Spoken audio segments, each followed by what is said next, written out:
student, today we are going to learn second lesson, motion of earth. Where do we live? Yes, we live on earth. आपण कुठे राहतो? बरोबर पृथ्वीवर, की नाही? आणि आज आपण आपल्या अर्थची इन्फॉर्मेशन घेणार आहोत. First tell me, did you see a top? When we spin the top, it rotates around itself, and like this top, our earth is also rotate around itself, and with rotating itself, it rotates around the sun. First, let's take informations about our earth. This is our earth. The earth rotates with its axis inclined like this.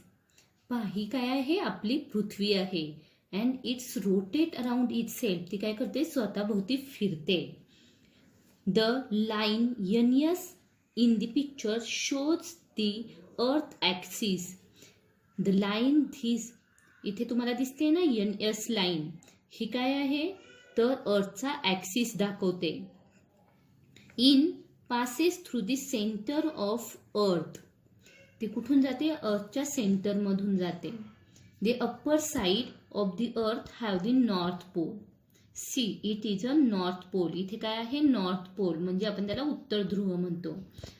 Middle is axis and the upper side at towards the north pole is called northern hemisphere. त्याला आपण काय म्हणतो? northern hemisphere म्हणतो. Middle line is called the equator. It is imaginary line. Actually all this lines are the imaginary line. ह्या सगळ्या कशा आहेत? तर इमॅजिनरी लाईन्स आहेत. फक्त अशा कुणी आखलेल्या रेषा आहेत का? बिलकुल नाही आहे. This middle line is called equator. Then here at the south side is the south pole. What we call this? South pole. आपण त्याला काय म्हणतो? साऊथ पोल म्हणतो. And this hemisphere is called the southern hemisphere. Okay, this is our globe. हा आपला काय आहे? पृथ्वीचा पृथ्वीगोल आहे. This is our earth. If circle were drawn around the surface of earth exactly in between the north and south pole, it will divide the earth into two equal parts. This imaginary circle is called equator. म्हणजे ह्या imaginary लाईनमुळे जे दोन भाग पडतात त्याला आपण काय म्हणतो? इक्वेटर म्हणतो. The two equal parts it makes of the earth are called northern hemisphere and the southern hemisphere. Next point is sunset and sunrise and year. How sunset and sunrise and year. The sunset, sunrise and year is depends upon the rotations and revolutions of the earth. Then what is the revolutions and what is the rotation? मग revolutions आणि rotations म्हणजे काय बरं? तर first we will see here what is the rotations. Then see here, that is earth. Earth rotate around itself. Earth move around itself. It's called the rotations. हा जो middle red line तुम्हाला दिसते हा काय आहे? तर अर्थचा ॲक्सिस आहे. ती स्लाइटली इन्क्लाइंड झालेली आहे. आणि यासाठी किती वेळ घेते पृथ्वी एक राऊंड कंप्लीट करायला? 24 hours. अर्थ complete it's one round in 24 hours and it's called one day. One day means 24 hours. This is the rotations of earth. आणि त्याला काय म्हणतो आपण? अर्थचं रोटेशन्स म्हणतो. त्याच्यामुळे दिवस आणि रात्र होतात. जो भाग सूर्याच्या प्रकाशात असतो तो दिवस. Next is revolutions. Then what is revolutions? Earth revolve around the sun is called revolutions of earth. म्हणजे अर्थ सूर्याभोवती फिरते त्याला आपण काय म्हणतो? तर अर्थचं रिव्हॉल्युशन म्हणतो.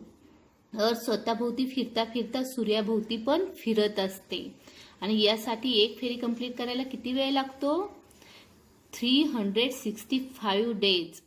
फॉर वन रिव्हॉल्युशन्स अर्थ टेक 365 days. एक रिव्हॉल्युशन्स कंप्लीट करण्याला अर्थ किती वेळ घेते? तर 365 days. But do you know actually earth takes there 365 days and 6 hours. तसं पाहिलं खरं तर अर्थचा टोटल टायमिंग किती आहे एक रिव्हॉल्युशन कंप्लीट करायचा, तर 365 डेज अँड 6 आवर म्हणजे 6 तास घेते. आणि मग हे 6 तास कुठे बरं पकडतो आपण, तर ज्यावेळी ते आपण लिव्ह करतो तसेच सोडून देतो. आणि ज्यावेळी 6 + 6 + 6 + 6 म्हणजे 24. 6 × 4 = 24.